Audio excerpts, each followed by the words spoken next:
listening to Loud on the Set with Kyle and James. A level-headed movie critic meets a loudmouth movie cynic. And action! All right, welcome back to the show. My name is Kyle. This is James. And today, James, what are we doing? The Oscars. The Oscars. How do you spell that? A-S-C-A-I. We're doing the Oscars, Kyle. The Oscars 2017. The Academy Awards. Da, da, da, da, da. What will they be wearing, Kyle? Clothing. There you go. Hey! 1 year later, you remember the joke. I remember very it. Good, very good. There we go. So we're talking about the Oscars today. We got some fun stuff going on, and we have a connoisseur joining us. You'll remember her. The wonderful Rachel is here. Hi, Rachel. Hello, hello. Thank you for having me. How you doing, Rachel? Pretty groovy, pretty groovy. Excellent. Yeah. Now, we don't just bring anybody on the show. No. You, fans, friends, family of Loud on the Set, you remember Rachel from Movie Days. Movie dates. A great episode. Yes. That was a great episode. Yeah. And we talked Oscars with Rachel last year, and also were invited to her Oscar party that we were told we would not be allowed to talk during. So They obviously didn't come. that did not work out very They well stood for me us. up. They stood me up. But Rachel, you we already know why we should listen to you, but you're a movie enthusiast and you enjoy the Oscars greatly, correct? Yes. Yes. The glitz, the glam, all The of glamour, it. the politics, the backstabbing. The all. spectacle. Do you want to describe the scale of your party real quick so people know just how big of a fan you are? We have themed cocktails and games and food things. And Don't you have a big screen projector? we have a projector. Don't you have a red carpet? I don't know if we have a red No? carpet. We used to. I think I got lost in a move somewhere. At one point, we had a red carpet. Bummer. You can wear bridesmaids' dresses. Yeah. Jesus, man. So today, All right. we're going to talk Oscars, we're going to talk some categories, and we are going to have a competition, both here in the studio and for you listeners at home, because the competition is going to be for a $25 gift card Whoa. to a movie theater of your choice if you win the competition. So here are the rules. In the studio today, we will be deliberating, the three of us, over 5 major categories. Best Picture, Best Original Screenplay, Best Director, Best Actress, and Best Actor.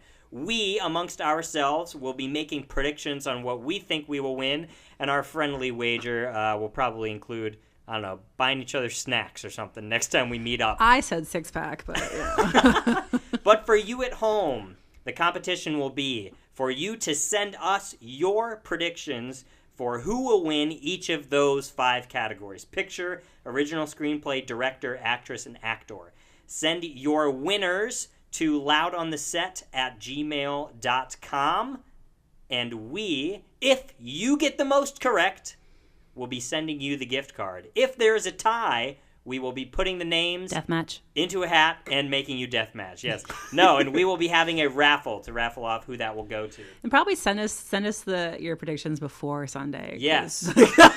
They must come in before the Oscars premieres on Sunday. That would Yes. be kind of important. You got a couple of days, right? Yeah. Yeah, you got a few days. We'll call it, what time do they start Sunday? Do you know?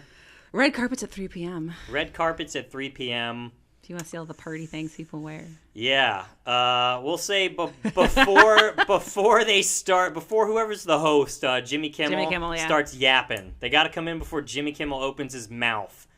That's the rule. There you go. So here we go. Let's start deliberating right now. Okay. All right. So I'm going to kick us off here because, in a rather comical twist, I have seen nearly no movies that are nominated for Oscars That's this year. the tough one. Isn't that funny? Yeah. So you're going to have to give us some synopsized little bits and pieces about some of these, some quips. James, how many films have you seen, do you think? Give us I think 5. 5 total? Yeah, 5. Mm-hmm. I think I've seen 2. I guess the best sampling would be if we talked about Best Picture. Then I could count. Yes. Just count them right off. Yeah. Yeah. And what Okay. about you, Rachel? Out of those Best Picture, how Out of the many Best you got? Picture, I've seen 1, 2, 3, 4. I've seen 5 of the Best Picture, 5. I've seen which 2. is embarrassingly low for me. Oh no, wait! I've seen 3. Wow, look at that! I didn't even know that one was I nominated. gotta say, I'm embarrassed at how few I've seen this year. I know. I didn't see a lot either. I don't know what happened. I'm up to 6. You're up to... Yeah. Wow. In the best picture? Nah, Just I total? went everywhere. Oh, Sorry okay. about that. Oh, Yeah, I went thanks. everywhere. Oh, 6? How many in the Look at best me. picture category? 3. How many 3. in documentary? Because I'm looking at your feature. 3 of them are in documentaries. Excellent. Yeah. Okay. I don't care about this shit. So, I mean, let's be real. Like, Yeah. Oscars are a bunch of bullshit. It's, Yeah. What do you call it? Shit white people like. Yeah. I mean, this is definitely Shout out shit to- white people yeah. like. I don't need anybody to validate my taste. so we're going to go in reverse exciting order, as do all award shows. And we're going to start with actor, actress. I think those are the least exciting. I don't know. What about you? If I were an actress, I'd like to have one, but I mean, Yeah, I would too, but I'm not. Or original screenplay. I don't know. Where do you guys want to start? Leave it to Rachel. You choose. Mm-hmm. You're our guest. Okay. Be well, decisive. God damn it. Oh God, I'll do screenplay because All right, here we go. Let's talk best original screenplays. The nominees are Hell or High Water, La La Land, The Lobster, Manchester by the Sea, and 20th Century Woman.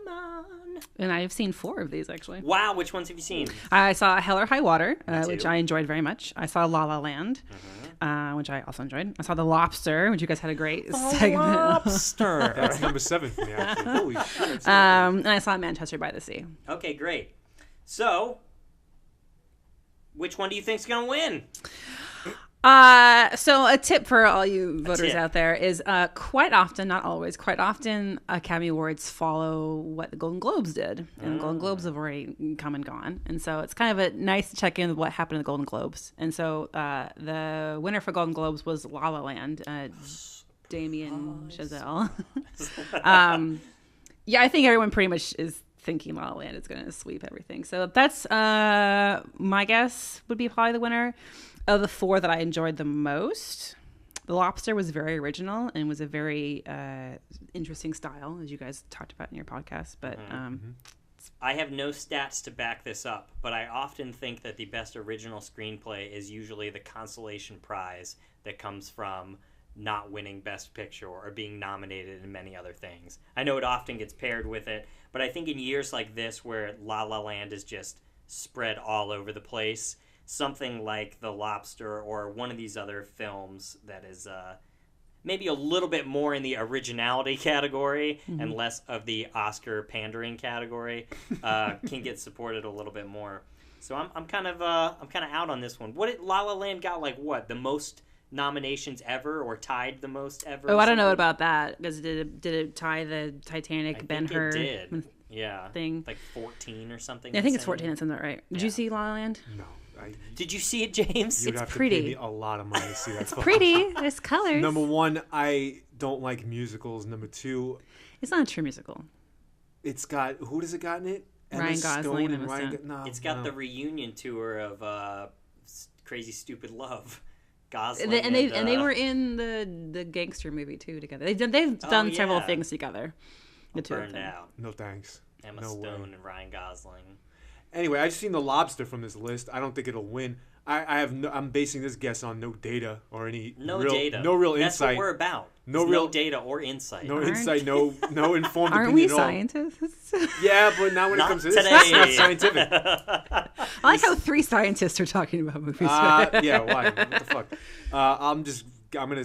Hey, Hell or High Water is gonna win. There's my prediction. Actually, There you go. Hell or High Water was very good. if we're doing Kyle's theory of the consolation prize, Hell or High Water is nominated for Best Picture and Best Actor, and it's not going to win either.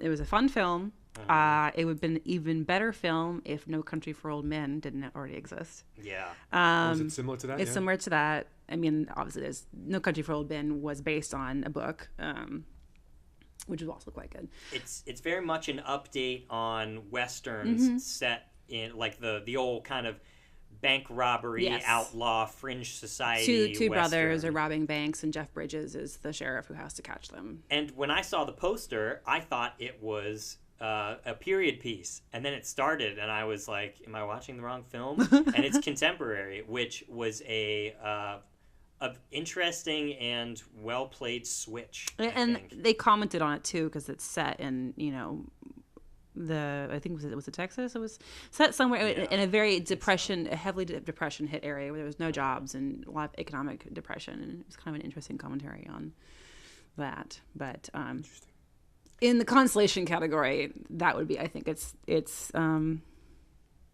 Momentum, but I think it's going to be La La Land. Okay, so Rachel's putting down a solid La La Land. James, what are you going to vote for? Hell or High Water. Hell or High Water? Yeah. Based on name alone, huh? I just don't think The Lobster... I don't know anything about these movies. Fuck La La Land. The Lobster was enjoyable, but, you know... Now, did you see Manchester by the Sea? I did. Can you give us a brief... Actually, I don't know anything about... It's nominated really a ton. Manchester by the Sea, or I didn't even hear about 20th Century Women. Surprise, surprise. 20th Century Women, actually, would really like to see. Gender, politics, in America. There you go. Betting. So do you know anything about either of those films? Manchester by the Sea, I have a small rant about. So, and we can do spoilers, right? I'm assuming. Yes. Okay. Spoilers So, bound. Going forward. Yeah. So Manchester by the Sea follows Casey Affleck's character. His brother has just died, and he's been informed that he's now taking care of his teenage nephew, which he's like, oh, I didn't really sign up for that. Great. And he's this completely unlovable character who now has to raise a teenage boy. And so it's his struggle with that. And there's a big spoiler that happens that you realize, oh, that's why Casey Affleck is damaged goods. Oh, you know. Casey Affleck is the favorite to win Best Actor. Interesting. But the controversy is Casey Affleck, the actual person, is being sued for sexual harassment and assault by several women who he has worked with. Trump's America, yay. Oh my God. So there's a lot of issues, people being like, why are we rewarding someone who most women have been like, hey, he groped me, and let's reward him with the highest achievement you can get in acting. Yikes. And also there's been some race concerns because Casey Affleck is white and is still being up for an Oscar. However, the man who was in Birth of a Nation was African American, also had allegations of sexual, I think rape actually, against him, and has been completely erased from Hollywood's radar. Birth of a Nation has 0 nominations, and it was, I did not see it, but it was supposed to be an excellent film. Well received from what I remember. But because of the politics behind, or the act. So people are like, well, wait a minute, how can we ban the black guy but not the white guy? Like, nice double standard, Hollywood. Affleck. That's my rant. AFFLECK spells money. All right. So that's Manchester by the Sea. Basically, yeah, awkward man raises teenage boy. The end. Okay. What about 20th Century Women? 20th Century Women I did not see. It's got a wonderful female cast. Annette Bening is amazing. And my understanding is it's a single mom raising a teenage boy. Wow. There's Some a lot parallels of there. there's a lot of kid themes going on twin here. Movie situation Yeah, going on. yeah. Interesting. My vote's going for The Lobster because we just had such a scintillating conversation after The Lobster that I'm gonna pull for its weirdness to come out on the other side. Go. All right. Next categories we can kind of do side by side here: Best Actress and Best Actor. This is a great example of who should win and who will win. Okay. So for Best Actress, I've only seen 2.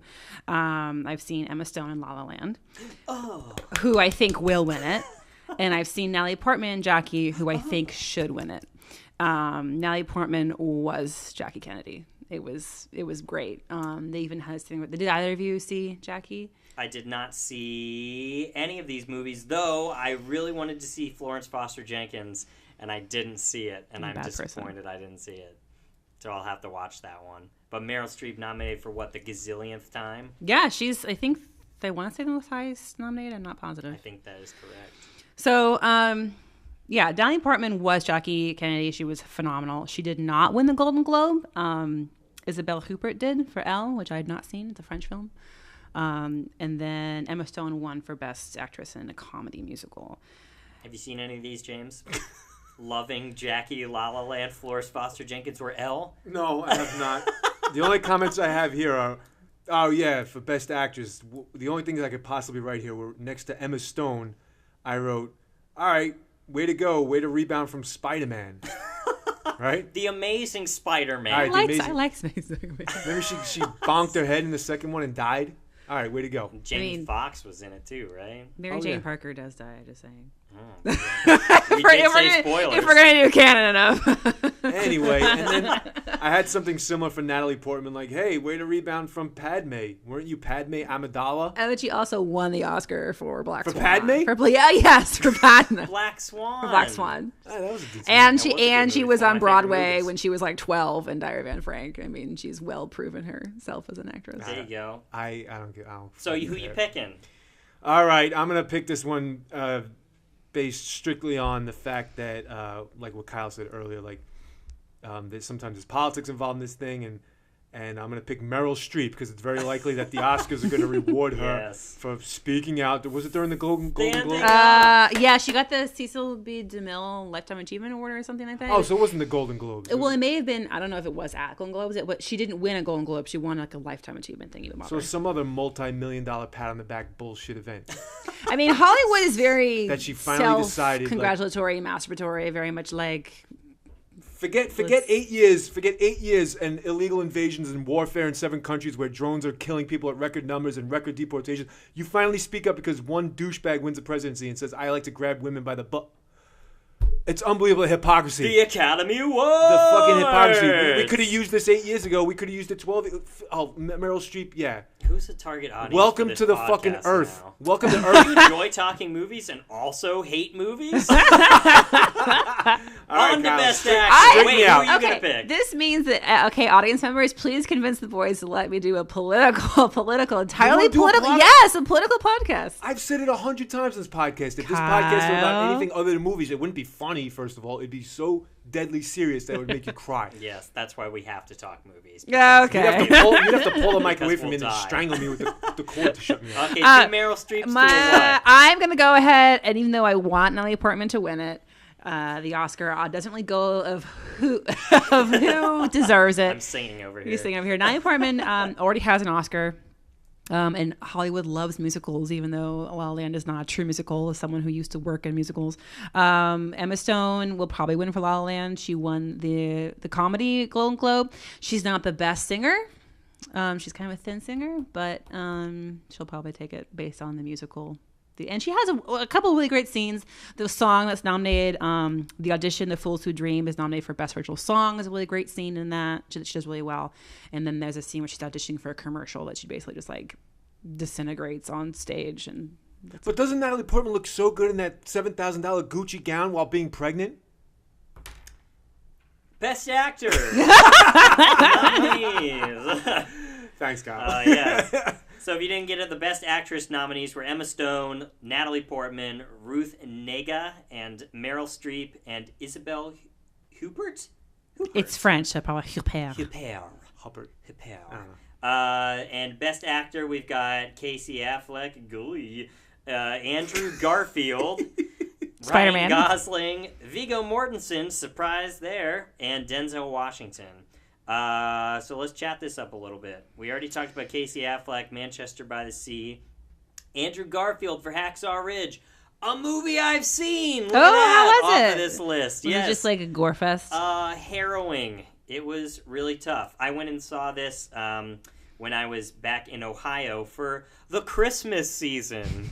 Can you think of a better movie to watch? Plus, people get machine gunned down Yes. in a true story. But I was with my family. My grandfather's a World War II vet that fought in the Pacific and was on one of the 50 cal machine guns through his tenure there. So he wanted to go and see this. So we all went together, and he said it was probably the most realistic portrayal of that sort of stuff that he's seen and been through. And interestingly, the movie, I want to do a separate podcast about this because there's a lot of conversation here involving Mel Gibson, all the folks of the movie. But it basically played out in 2 parts. It played out in the beginning part, which was seeing Andrew Garfield in Podunk, Virginia nowhere, coming up as a nobody who is the conscientious objector due to his religion and wants to join the army to help the cause and fight the evil. And then you get the last hour of the movie, which is you're there and it's combat. So you get basically 2 movies that they've stitched together. And it was a very interesting. I definitely support its Best Picture nomination because I think it was some important subject matter, and it was a completely solid movie. Andrew Garfield's performance in it, spectacular. He did an incredible job. They have real footage of the guy that the movie's based off of in there, and he just, to the T, just was doing such a amazing performance the whole time. So that's one I've seen, and I definitely think that he's in the right category here, being supported for that. So that's one that I've seen. Also rebounding quite well from The Amazing Spider-Man. Yes. Yeah. Interestingly enough, look at that. The only way I know these people is in that fucking comic book. What do you got? What do you got? Then we got Ryan Gosling, La La Land, we've talked about. How about Viggo Mortensen, Captain Fantastic? Did you see that? I didn't. It got good reviews, and I wish I'd seen it. I like Viggo Mortensen. It's on my to-watch list. I know. I have a big to-watch list. I did not see that one. It looked very quirky, like Wes Anderson. It did. Yeah, it looks Wes Anderson. It's not Wes Anderson, but it looks Wes Anderson-y. And his nomination kind of came out of nowhere. This is, of course, Viggo Aragorn, Lord of the Rings, and he's back here in a surprise nomination. I don't think this got nominated for anything else. So it got nominated for maybe something. No, none of the I big made ones that up. we're talking about. So I made things up. It's cool to see that because I think that he's a talented actor as well. And then we've got Denzel Washington in Fences. James, did you see Fences? I did. Can you synopsize for us a little bit? Tell us about the performance.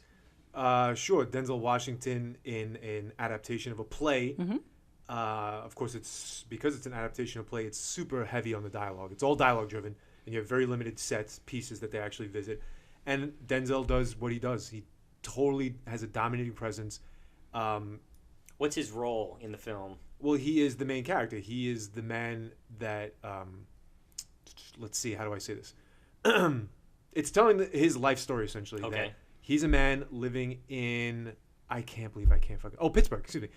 In Pittsburgh, married, raising a child, and he's just had a really tough go at it, and he's sort of lamenting the chances that have passed him by through life, and he's sort of looking for scapegoats along the way, and metaphorically attempting to build a fence around his backyard, which symbolizes like the fencing in of himself from society. And also, it's just brilliant. The movie itself, I have mixed emotions about. We could talk about that later because it's nominated for Best Adapted Screenplay. But anyway, we're here talking about Best Actor. Actress. Oh, hey, yeah, there you go. A lot of stuff. But it's a great performance. You expect nothing less from Denzel. He's totally dominant on the screen. It's unbelievable talent, you know? And especially because it's written to be a play, you get acting in the what I consider one of the greatest senses with very little cutting and editing, right? I love single takes, and you know how I feel about that. Yeah. Kyle. True acting. True acting. I love when films take the stylistic and writing approach of theater. Oh yeah, and go all in on it. Well, I'll tell you something interesting about this. I didn't know that this is a play. I'm sitting there watching it with the Honey Baby, and like 10 minutes into it, Is it August Wilson? Is it August Wilson? Is that who? The Honey Baby? No, the playwright. I don't know. It's a very famous playwright. I don't know. I'm not really cultured like that. No. And I turned to Lila and I go, "This is a play." I had no idea. Yeah. She goes, "How do you know?" I go, "Look at the way everything's playing out here. Look at how much dialogue there is. They're not stopping talking. It's just all dialogue the whole time." And I go, "Look at the limited set pieces. Look at how characters come into and off of the screen, right?" I was like, "This is a play." So anyway, I've been talking a lot. I'm going to turn it over to you guys, but I'm going to cast my vote right now. Denzel. All right. A random fun fact about that. I was at a show here in town this past weekend, and the man next to me was reading the program and said, "Oh, James Earl Jones was in Fences here in the 80s at this theater." Whoa, So, cool. yeah. So, Interesting. this is a tough category. So Casey Affleck won the Golden Globe for drama. Ryan Gosling won the Golden Globe for comedy. I would like to see Denzel Washington win it because it's real acting, and I'm angry at Casey Affleck. And I love Ryan Gosling. Don't get me wrong. I love to swoon over some Ryan Gosling, but You what? swoon over Ryan I Gosling. thought you said you'd love to spoon over. I would happily spoon him, although I don't know how my partner and his partner would feel about that, but You know, you only got a couple of chances in To life to spoon do Ryan something Gosling. truly amazing. To be spooned or not. Anyway. with Ryan Gosling. To spoon or not to spoon. Anyway. So who are you casting your vote I'm for? going to do Denzel Washington. Oh, he is an interesting. Academy favorite. Has he ever won before? Yes, he won for Glory, for supporting actor for Glory. He won Best Actor for The Training Day. I think those are his only two. Really? So, yeah. Was he nominated for Flight? Yes, he was nominated for Flight. Did he win for He Flight? did not win for Flight. I was frustrated with that because they gave the clip they chose for his nominee was the spoiler end piece, and I was like, you guys just ruined the whole movie. But it's a great performance. The movie's but he's great in it. The In Flight. Oscars, spoiling humanity and movies. Remember, since he should have won for Malcolm X. The guy should have had like a whole shelf full of these fucking things. Malcolm X should have won everything. Though. Yeah, but we'll alright. talk about that next week. Wait, really? Are we really? Very good. Or All right. well, some special coming up. I'm going with the only one that I've seen just because I like the acting, and Andrew Garfield I was just so solid the whole time, and it's a perfect movie that demonstrates range. A lot of times, one of the things that I'm seeing recently with films is they're giving more credit to static acting in movies. Nice. Where characters aren't as dynamic, but they're playing a like well-established human that faces maybe a challenge or a couple of challenges and overcomes that, but they're not as dynamic of characters. And this is an example where you have a very static person in a static movie for an incredibly long period of time, and then you get to watch how that person, based on a real person, reacts to probably one of the most extraordinary circumstances that anybody can react to, and you get to see the dynamism of somebody who's trying to follow literally all their beliefs and stay the same person that they are, but realize that the world is never going to be like that, and how they're going to fit in and what their role is going to be in that world. And it showed a dynamic and static, strong-willed, complete personification of another person. And again, I have absolutely no other comparison within the category to base it to, but that's why I'm supporting them. Your speech basically just described Casey Affleck's role in Manchester by the Sea. Damn. He's a pretty static character. And I want to support somebody that's not been Gross. outed for groping and Yeah. assaulting people. So there's my part 2 of my vote. Whatever happened to innocent until proven guilty? What's going on here? I don't know what's going on here. But, like the court of public opinion is pretty. It's pretty strong in this pretty room strong, right now. right? Yeah. Yeah. You could be totally innocent. You never know. I You're don't right. care. One way or And another, I don't- hadn't heard about any of this before we entered this room, so Sorry. I have nothing to base it Sorry off for of. crushing your dreams. Besides, I don't care. I never liked Casey Affleck much anyway, so moving on. We got 2 Denzels and an Andrew Garfield. All right. Okay. Second to last one we'll deliberate over heavily. Best Director. And this one's going to be interesting because we got a lot of similar movies here. Denis Villeneuve Thanks, Kyle. for Arrival, much discussed here in the podcast and elsewhere. Mel Gibson, Hacksaw Ridge. Don't call it a comeback, Mel. Damien Chazelle, La La Land. Kenneth Lonergan, Manchester by the Sea. And Barry Jenkins, Moonlight. What do you think? So I think both Best Picture and Best Director is a between two movies. It's between La La Land and between Moonlight.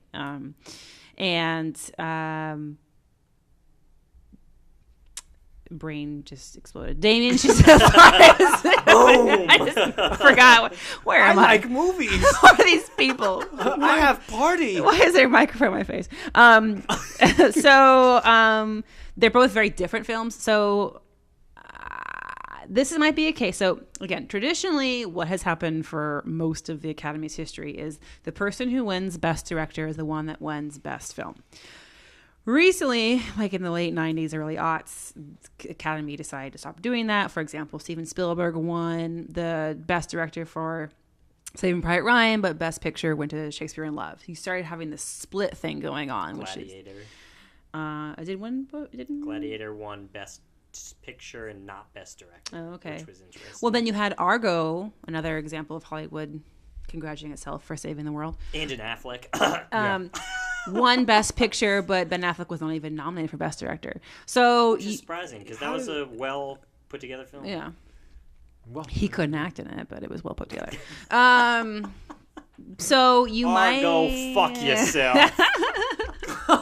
You didn't see the film, did you? No. It's political. Yeah, but it's more that I don't know. It's sort of a false take on history. Oh, it's completely a false take on history. Bullshit. Like, a fantasization. So fantasization. I don't know. Dramatization. Yeah. Whitewashing. A very fantastical look. At White something man very saves. Important and yeah. Anyway. So who I think will win will probably be Damien Chazelle for La La Land. I would like to see Barry Jenkins take it. He also did work on the screenplay for Moonlight as well. But interesting. So I think probably Damien Chazelle.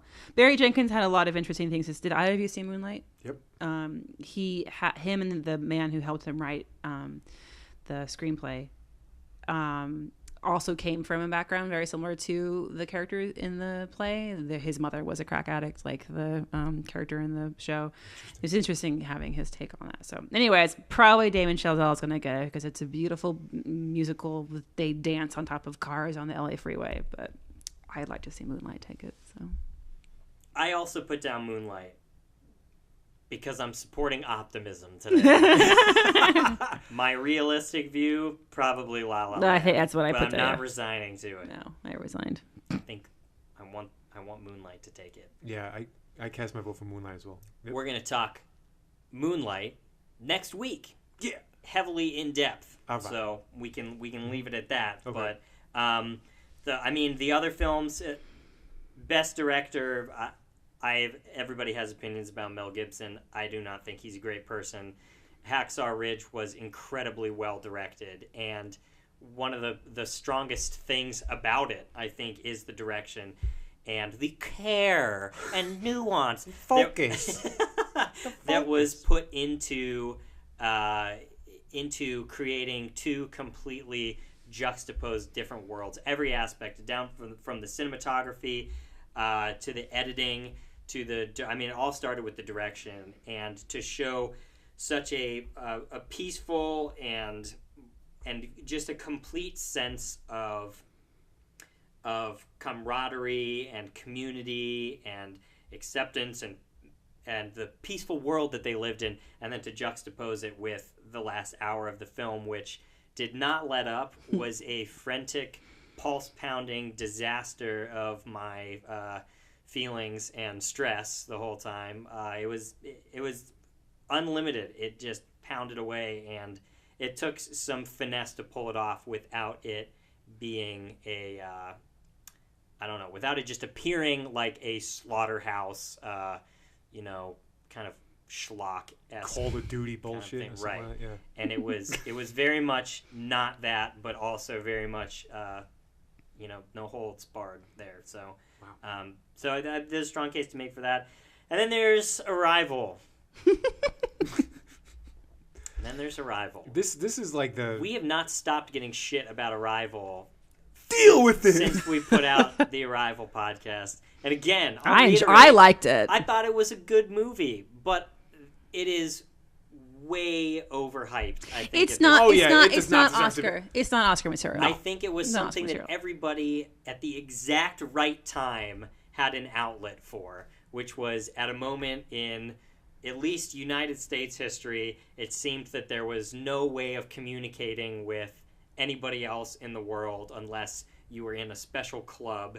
It was all about opening up and being able to communicate and accept and understand everybody else in the known universe. And I think people latched onto that sentiment so hard, along with the fact that it was a strong movie and it had some good acting in it. But I will hold that the screenplay was not good enough.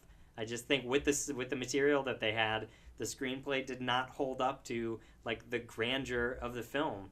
Screenplay's dominated. It's like, yeah, it's definitely. I don't know much about the Oscars. It's politics. Huh? It's all politics. Well, it's just I'm a Oscar moron. I don't know shit about this stuff, but I can recognize this is the least deserving on all these lists. All the nomination categories it's in. It's like, what, are you kidding me? And I think what Kyle just said is brilliant. It captures a moment in time, like everything from the inability to communicate with one another and to find the way to communicate with each other is the key to everything. And then to be on the brink, which people tend to think that we're heading towards with the doomsday clock and all that nonsense. Hope and love and looking back through time and being able to hold back and to recapture moments that were once lived that might be lost for people. I mean, some people would argue that that's what the Academy does, is like rewards those moments in time, the kind of like art representing the time that it's made in. You know, there are certain things, certain films that, you know, like Exorcist, for example. I remember watching Exorcist and laughing because I thought that the special effects were so hokey. And my parents were like, you don't understand. In the 1970s, this was absolutely fucking terrifying. You know, it doesn't hold up well today because we're all raised on explosions.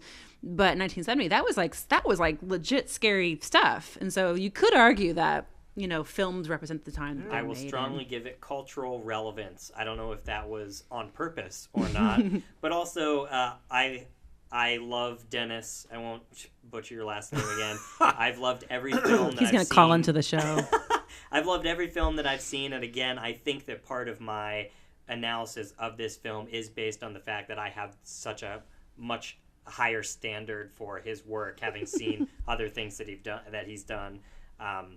And I think that this solidly sits in the middle of everything else in his little catalog there. So, Arrival. Send more shit.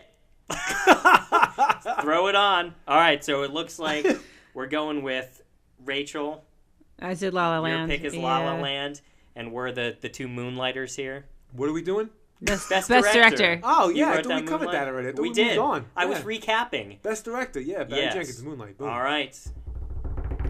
Here it is. The big Best one. picture. The big The one. nominees are Arrival, Fences, Hacksaw Ridge, Hell or High Water, Hidden Figures, La La Land, Lion, Manchester by the Sea, and Moonlight. So I have a quick question. Yes. Do they typically have 9 nominees? It's a newer thing. It used to be just 5. They can and have now up to lot. 10 Yes. now, I think. Because, no Stupid. offense, and I'm probably going to receive some hate mail for this one too, but not only does Arrival not belong on this list, but Fences doesn't either. Did Oh, anyone see really? Fences? Did you see Fences? I didn't. I didn't see Fences. Viola Davis is the favorite to win Best Supporting Actress.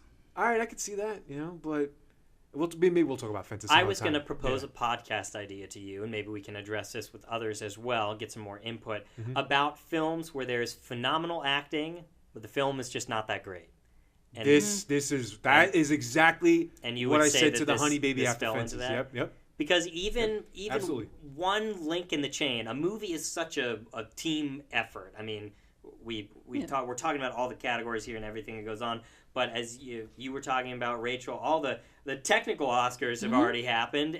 All of these other categories and all the people that wrangle and get people places and extras and costuming and everything, it's such a team effort, and it only takes one link in the chain to make a good movie go from good to bad really quickly. That one extra just walked across the street at the wrong time. Yep.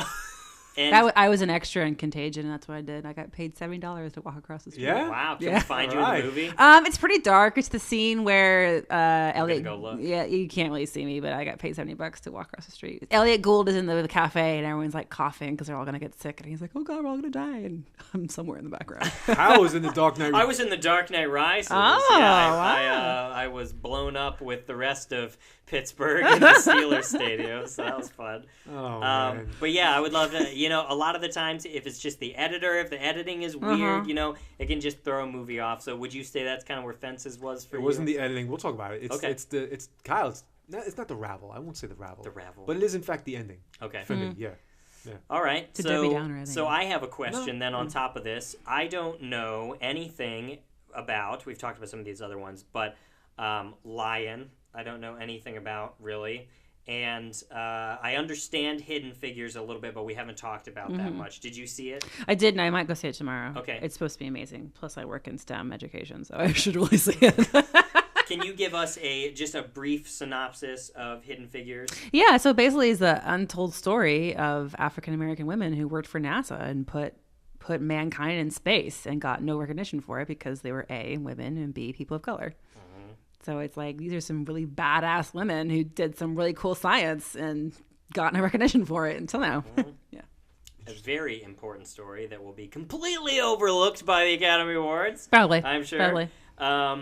Okay, how about Lion? Did you see Lion is based on a true story. I did not see it. Also on my list.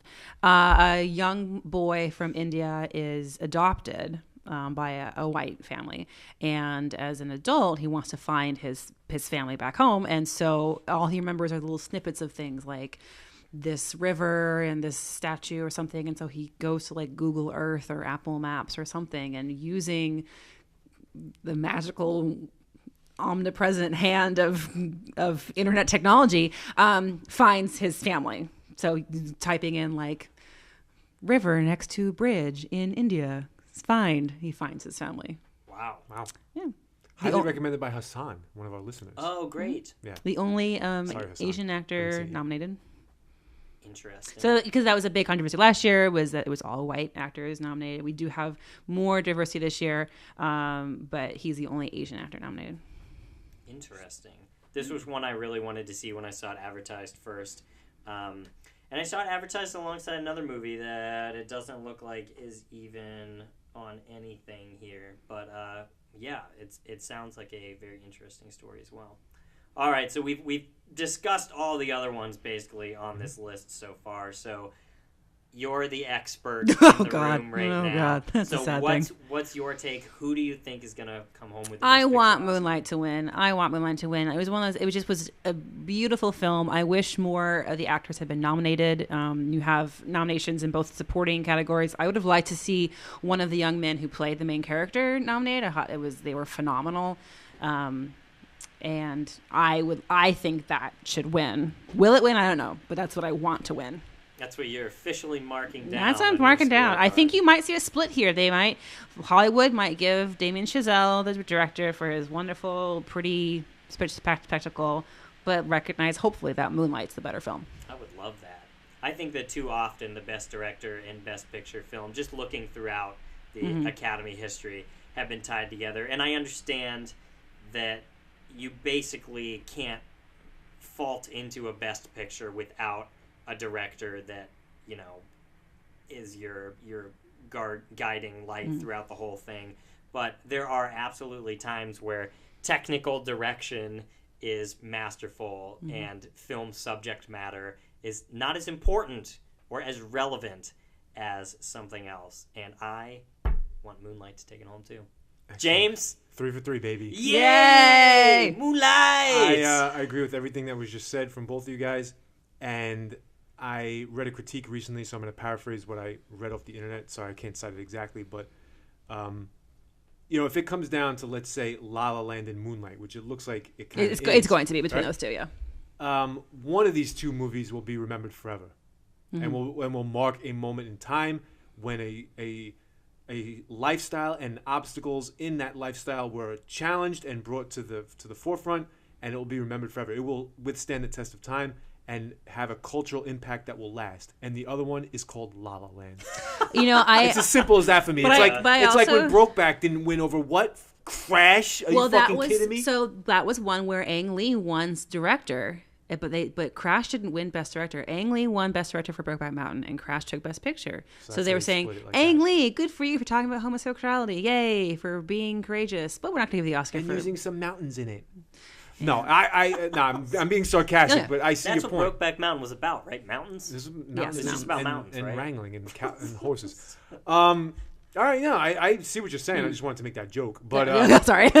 But still, they got it backwards. So if you're going to have the consolidation prize be the best director, then throw that to some other fucking goofball, and give it to the movie that, I don't know, is the best for that time. That's where I see it. Moonlight, baby. I think, we all agree that Moonlight's the better picture. Yeah. I agree with you that one of these films is going to be remembered. I unfortunately think it's going to be La La Land because not enough people saw Moonlight. It's really amazing how people haven't seen it, and because Hollywood loves to tell itself how amazing it is, and La La Land is colorful, and they sing, and it's all about the struggle. And I think that, unfortunately, a great unfortunately, is that most people are going to be like, it was so pretty. Well, see, here's the thing.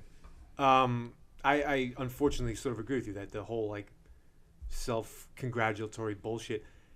It's like, to me, the hate and the vitriol I could direct to La La Land, even though I've never seen it. I liked the film, and the fact that it'll be rewarded and awarded. The title alone turns me off. La La Land. You have all these options to choose things that are culturally relevant and powerful with a true message. And what do? You pick something that's like, yay! The title might as well be yay, right? Yeah. The title is La La Land. I did cry in La La Land. I didn't cry in Moonlight. But for what reason? The ending was this like the Because two people didn't get together. Or some yes, and I'm a hopeless romantic. Because two really attractive people didn't wind up together. Fucking. Oh my god. Anyway, do you see what the point I'm trying to make here is the title might as well be like. Oh, I absolutely see. The title might as well be like. We still it's don't fluff. give a shit. Like, it's fluff. yeah. It's a fluff film. The It's a title fluff should film. be "Guess how much money we can lobby to the Academy Award Committee" instead of anything else. The title should be "Let's not think about real issues and just stay in our box." Which is Moonlight tackles issues like big issues that need to be addressed in the real world. Yeah. It's a perfect example, and you can look throughout. I mean, the history of all of this. I mean, wherever the biggest production comes from is usually the winner of the Best Picture over anything else that even comes close, because you have to spend millions of dollars to lobby and advertise your movie to the Academy Awards to even get on this list that we have in front of us. You have to spend millions, and if you're Moonlight, you don't have millions. And you know, I just throw into the pocket of the voters here. I saw a title of some article. I didn't read the article, so I can't report back on it. But the title was basically like, critics love Moonlight, reviews love Moonlight. Why aren't people seeing it? And so that's a good question. You know, why aren't people? It's an amazing film. And La La Land. you know, maybe Moonlight makes people uncomfortable. I know you guys are talking about that next year. People make uncomfortable. The nominees are Moonlight, Lion, Shiny Object. Right? So you know what's funny about Go La La fuck Land? yourself. We're still happy. It got all these accolades, and everything was heaped on it, and I wasn't reading anything about it, and I talked to somebody who went and saw it, who was my best friend's mom. We lived down the street. This was when I was back in Ohio for the winter break, and I said, "How was it?" And she just went, "It's, exactly like you'd think it was, The costumes are great. And that was the end of it. The adult version of High School Musical? She was like, it was bright, colorful, and, and whatever. And I was like, wow. Yeah. And then everybody else I've talked to about it are all of the people that are the audience for this, which are, like, the musical theater world and the film world and people that, like, eat this kind of thing up. I mean, the opening scene of them, they're dancing on top of cars on the highway, LA freeway, is pretty... Are the cars moving? No. Well, fuck it. Then it's Fury Road at that point, right? All right, well, just like the Oscars, we're running short on time here at the end. So we've covered the big five. Let's hit some other major categories that we want to highlight. James, I'll start with you. Documentary feature. You're always up and about. How many of these documentary features did you see, and which one do you think is going to take it home? I've seen 3 of the 5 on the list. Fire at Sea, did not see it. I Am Not Your Negro, did see it. Go see it. Go see it? Yeah. It'll make you realize why I rant so much about not seeing animated movies, and certainly why I don't see La La Land, because it's in the words of James Baldwin, paraphrasing, like, you just have your happy-go-lucky lifestyles. You're blind to what's really happening. And so to juxtapose, like, footage of movies from the 60s where people are dancing and running around in picnics and, we're all so happy-go-lucky, with, like, the Watts riots, and the words of Baldwin and Malcolm X and Martin Luther King is like, yeah, what the fuck am I doing? Like, what am I doing with my life, That I have time for Moana, which, by the way, I don't. That's why I don't see these movies. But anyway, all right, to get back on track here. Go see I Am Not Your Negro. It's not the best one on this list, though. Life Animated, don't know, didn't see it. 13th, that's my vote, baby. Did you watch 13? It's on my short list. I Brief think synopsis. probably it's going to win. It's a historical retracing of the prison industrial complex in this country and how slavery has sort of morphed into modern-day slavery in the form of mass incarceration. And it's called 13th because it's about the 13th Amendment, how the 13th Amendment outlaws slavery supposedly, or as some people like to say, supposably, with a B. You don't catch people saying that? No. Anyway. It's a humor podcast, right? Anyway. And how the 13th Amendment makes an exception to the slavery clause by saying, except in the case of imprisonment, where you can, in fact, have slavery. And that's what they make our... Go read the 13th Amendment to the Constitution. All right, anyway. They don't get paid for their work. That's the winner right there. Boom. But then the last nominee, OJ, Made in America, is also phenomenal. Really? Yeah, but it's about one person. Two and so, OJ documentaries came out last year, right? One was a movie and one was a miniseries. Yeah, one's a miniseries. This is a straight up documentary. The other one was a Cuba Gooding Jr. was in it, right? Yeah, Okay, so you're talking like a recreation. This is documentary that was recreated. This is straight documentary. Okay. It's like a 6-part series. It is excellent, though. I mean, that I was a big part of my childhood watching that whole saga unfold. Excellent. It is a great documentary. You think 13th is going to take it home? Yeah, just because I would never vote for a movie that's about one guy. Okay. Even though it does in fact tackle race relations, going back to OJ's days in the 60s. Yeah, he was a college ball player back in the 60s and the 70s and 80s when he became pro, blah, blah. And so it has an arc that takes you to the modern day.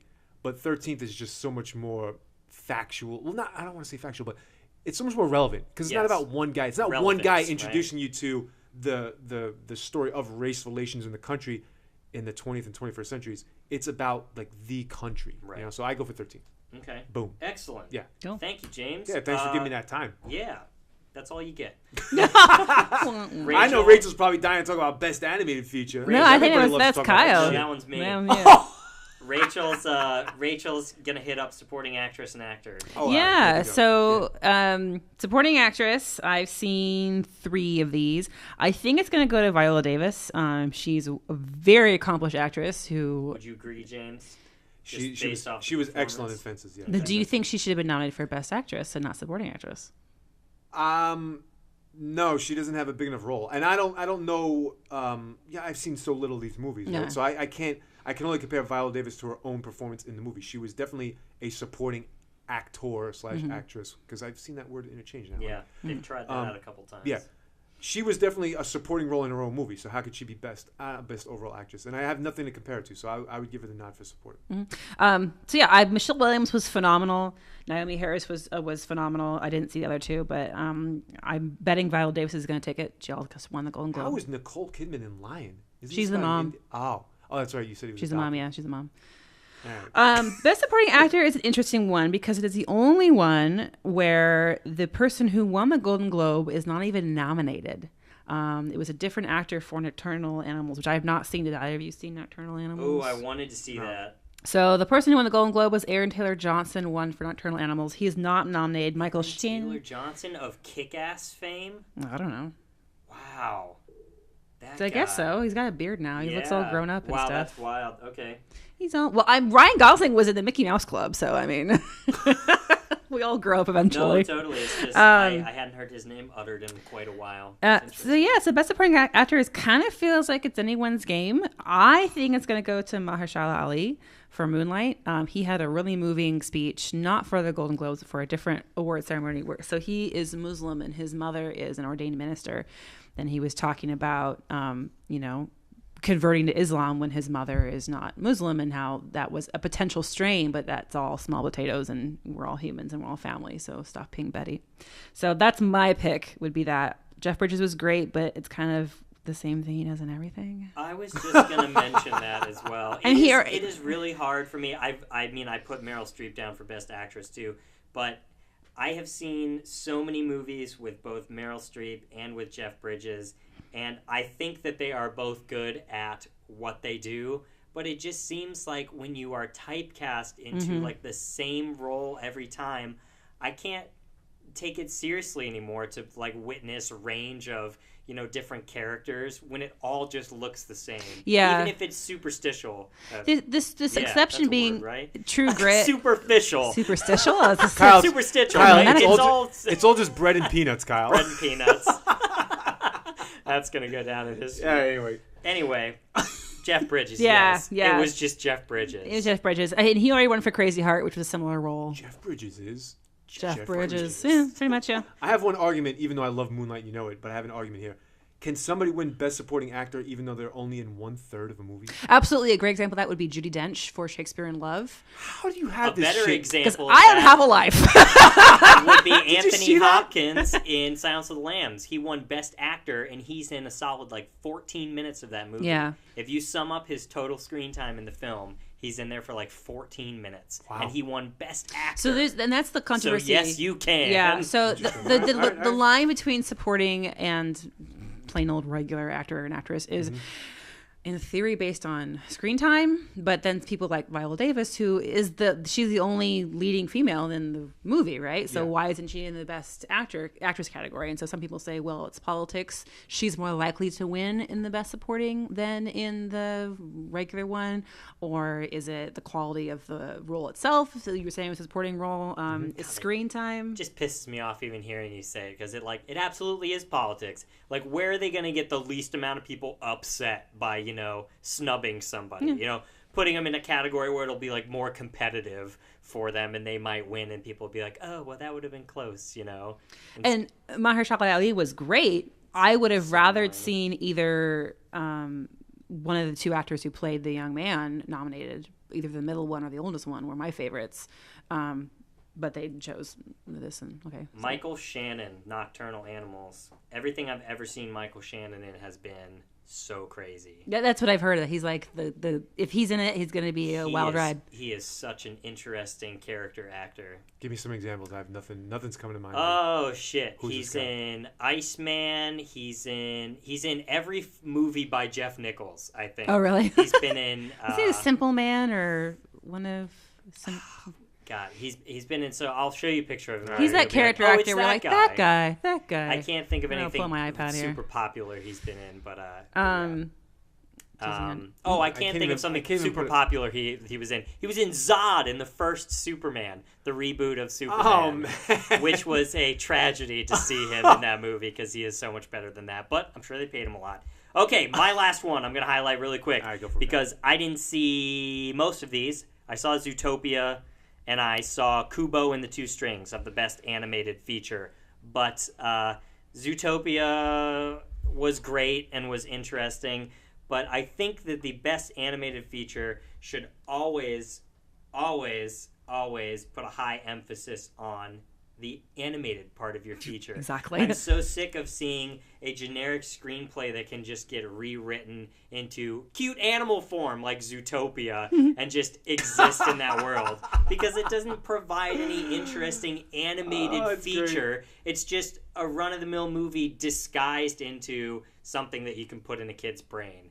And it's so brilliant, Kyle. Way to go. I mean, and it's commonplace. Everything is like that. But when you see true innovation in animation, I think that should always be highlighted. And Kubo and the Two Strings was in following the studio Laika's trend with Box Trolls and Paranorman and Coraline, presented some of the most unique and wonderful stop motion animation and some of the most brilliant stuff I've seen in the animated world on screen. So I think that should take home the award. It was phenomenal. It was great. But it'll probably be Moana. I enjoyed Moana. I do miss the days of the classic drawn animation. Some people take issue with stop motion animation being in the animation category. They argue that it shouldn't be because it's kind of not animation. But fuck you. If you're not going to have stop motion animation, then you shouldn't have CG stuff.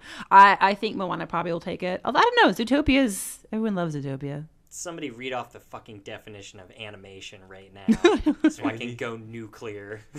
I agree that Kubo is the more deserving of the film. Yay! All right. Oh come on! All the songs from Moana got stuck in your head, and admit it. I didn't see Moana. Oh, yeah. The guy from Hamilton. The guy from Hamilton does some of the songs. I know. They're Lin-Manuel Miranda. See the movie. Book the vacation. It's a princess who doesn't have a prince. It's a relief. Oh, wow. Disney princess with no male protagonist to... Go see I Am Not Your Negro. And if you come out of that movie with the mentality that is the co-host of Loud on the Set, you're like, yeah, I won't watch another one of these fucking movies ever again. You hear that, all you 5-year-old children out there? Go and see I Am Not Your Negro. God, get on James' level! Actually, Kyle's killing it. All right, go ahead, Rachel. What? Oh, I said we should educate our young people about... Yeah. We should. Let's start with Moana and rapidly upgrade to I Am Not Your Negro. Oh, that's easy bridge. Bridge and pivot. Bridge and pivot. All right, take us home, Kyle. With that, we are out of time. So again, a reminder, if you sat with us all the way through here, there is a competition. Send us your top 5. Best Picture, Original Screenplay, Director, Actress, Actor. Send us who you think is going to win each of those categories in an email to loudontheset@gmail.com. And if you get the most correct, or if you tie and you win the raffle for the most correct, deathmatch, then you will get a $25 gift card to the movie theater of your choice. That's like 2 movies. Yeah, it's like 2 movies or 1 movie with 2 people. Yeah. Yes. You sure you got a partner? Aww. What's he doing? I'm eating by myself tonight. Oh, I'm trying to coax her into saying something. loudontheset@gmail.com. Send it in. Thank you all so much for listening. Loud on the Set with Kyle and James, and today, Rachel. Woohoo. Thank you for being here, Rachel. Thanks for having me. As always. As Thanks always. for talking Oscars. Go see Contagion. I'm in the background Go somewhere. see it.